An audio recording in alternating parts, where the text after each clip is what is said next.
Hey, Sean. There's been a lot of changes since you've left the Pacific Northwest. Oh, no kidding. Yeah.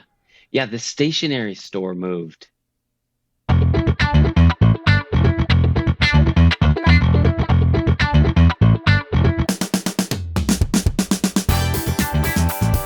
Hey, it's the Distracted Driving Podcast. I'm Sean Genovese. I'm Rex Williams. And we have part 4 of our ongoing Four conversation parts. with my friend from high school, Nate Barber. Yeah, If uh, lots to if you're talk just about. coming into the conversation with episode 4, or I guess the fourth part of the episode, it's not episode number 4, but we 21 or something?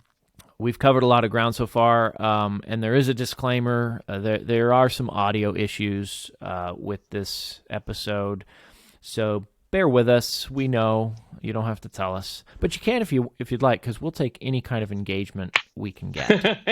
Any kind of comments. If you're criticizing, hey, all publicity is good publicity. If Yeah. if you have kids in college, if you have kids that will go to college, if you ever went to college, if you know how to spell college, this conversation may be of interest to you. We get into kind of the future for really for our kids, but For the talk a little education bit about system. the value of higher education. And with that, our fourth and final part in our conversation with Nate Barber. So Nate, you said that you and your family came to the conclusion that, well, gosh, if we're going to run a business, we probably ought to know what we're doing. And so your solution to that was to go back to school and get an MBA. I'll be honest, that's not the advice I give people. So, what do Fair you enough. think? Do you It's just a think piece of paper. in with the benefit of having done that and hindsight, of course, being 2020, um, did that help you in running the business, and if so, how? I yes, I'd say it helped me. One, it was the network that I built through that program. Um, but two, um, I guess it was more in the accounting side of things, really understanding we're not sophisticated enough to use an ERP yet, but we do use QuickBooks and understanding the both sides of the ledger and understanding more about your balance sheet and things like that. When I look at a balance sheet, I know if it's plausible or not. I was on the board of our homeowners association at the time, going through it, and the assets didn't equal the liabilities and equity on the homeowners HOA balance sheet. Went, uh, what? How is this possible? Oh, well, we show it this way and the other because most people don't understand a balance sheet. We can't do that. It has to. It's an organization. We filed anyway.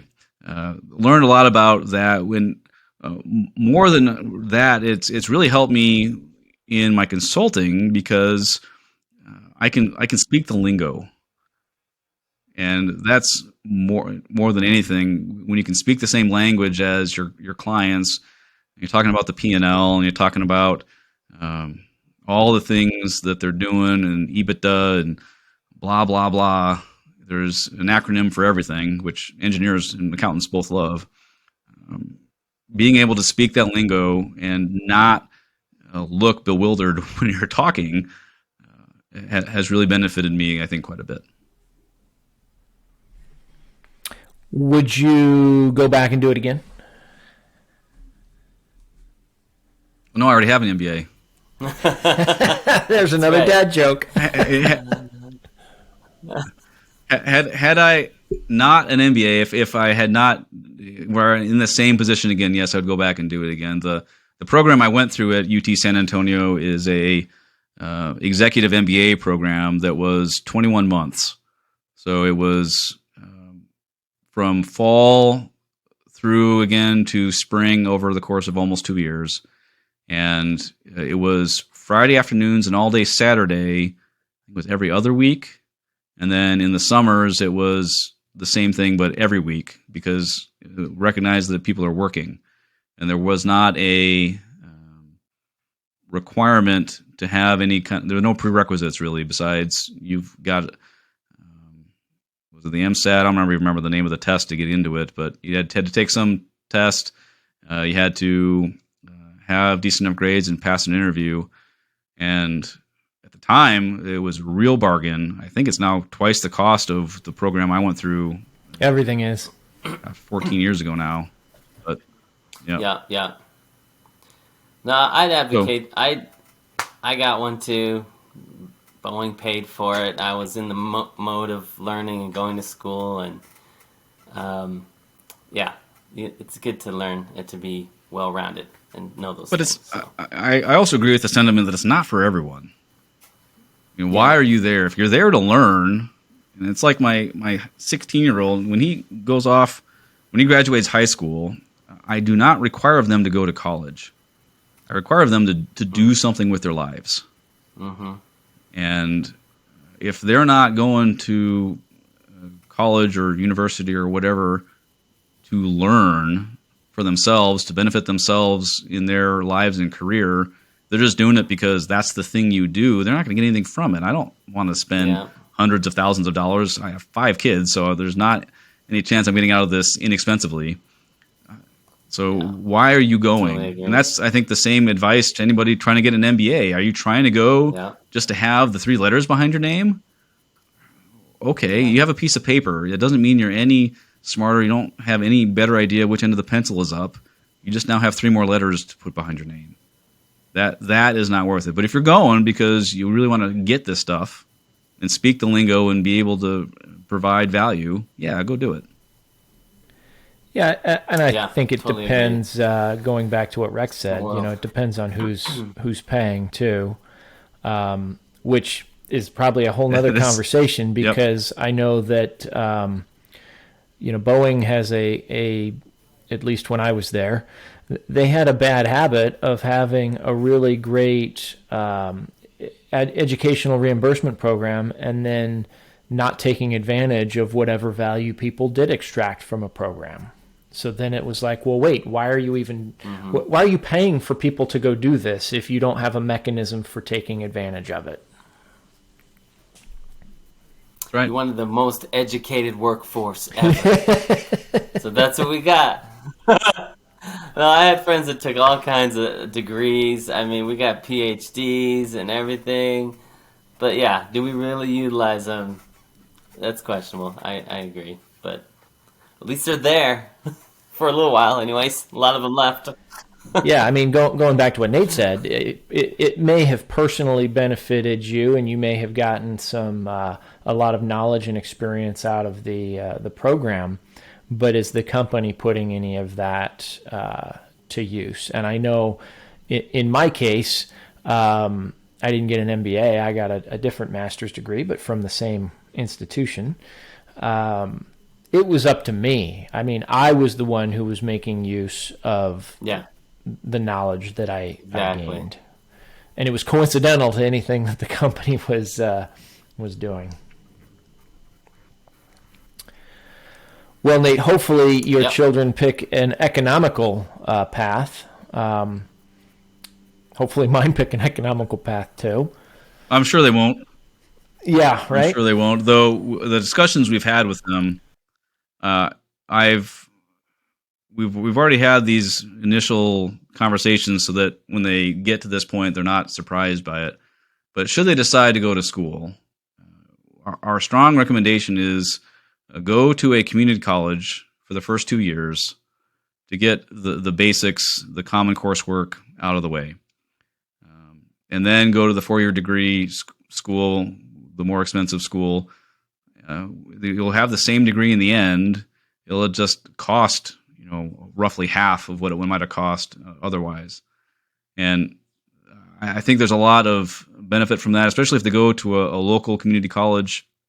There's some more bridging, not just thrown off. And I don't know about you, but maybe I didn't make the best decisions when I was 18. Being able to have somebody besides another 18-year-old to ask for advice nearby, maybe that's a good thing. But even maybe a gap year too. So graduate, take a year, work, and then maybe go get a community college 2-year associate's degree, and then maybe go, is this your bag? You don't go spend hundreds of thousands of dollars to find out, oh, I don't want to be a literature major, or I don't want to be whatever. I want to, like my son, the oldest, is really fond of working with circuit boards and then doing CAD and things. You can make quite a bit of money just doing CAD drawings, even right out of high school. So let's cool. see where that goes. Yeah, that's great advice. Yeah, I think we're finally doing it with our youngest. That's what he's gonna do. Yeah, I understand.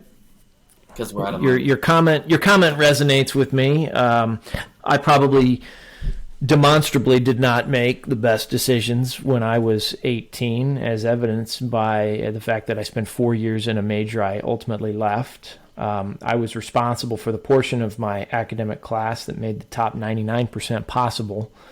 It didn't go well. And it took me a while to figure that out.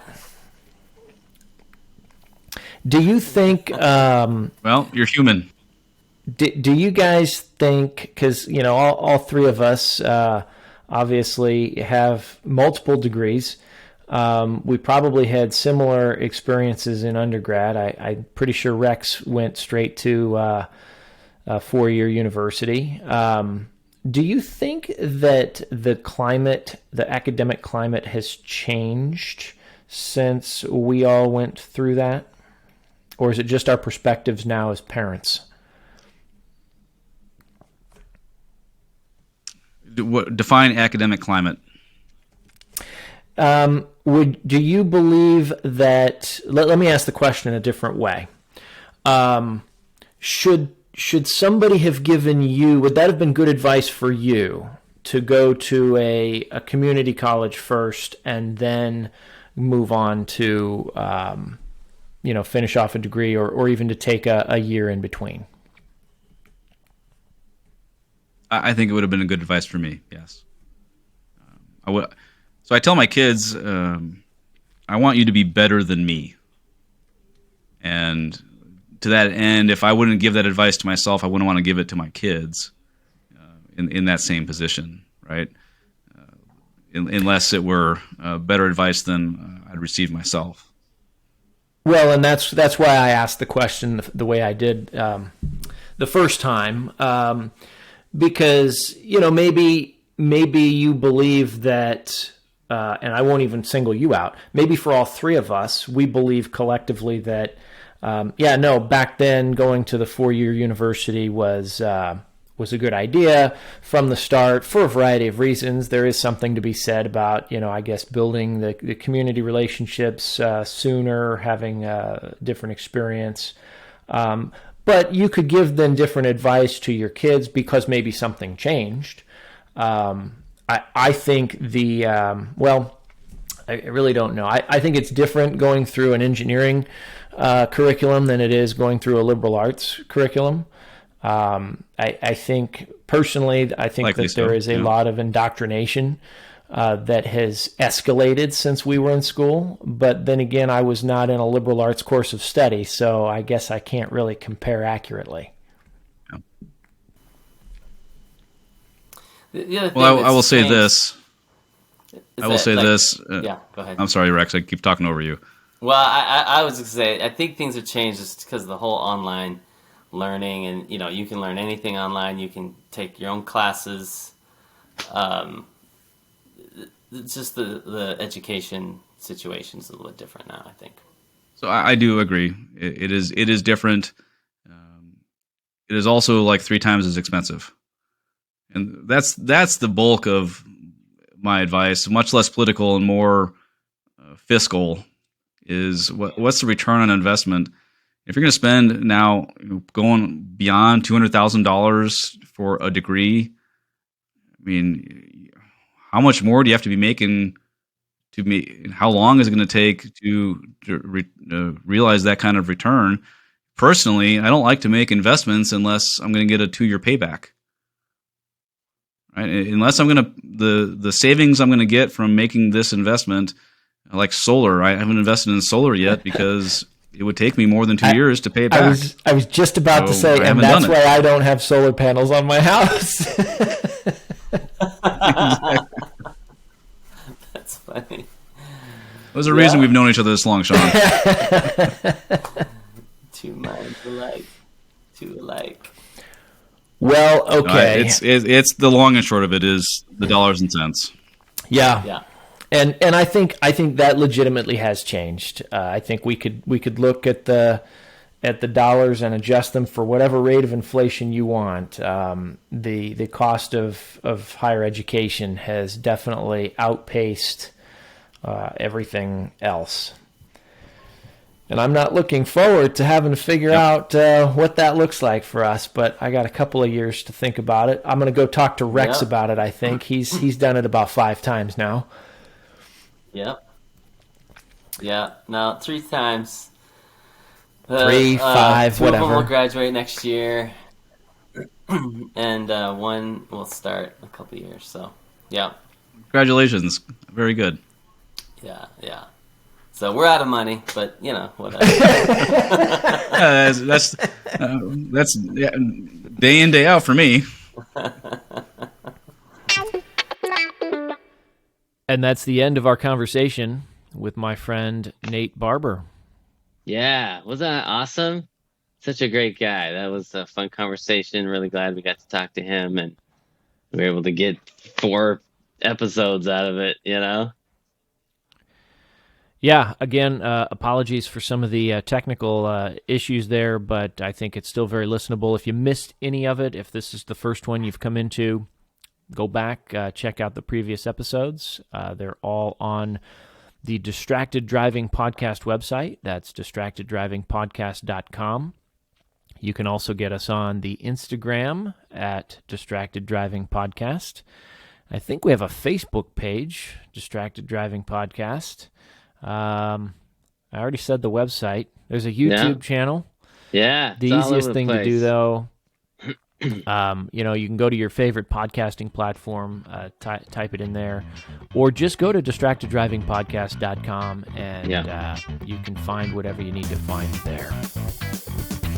Okay. We'll see you next time. All right. Ciao.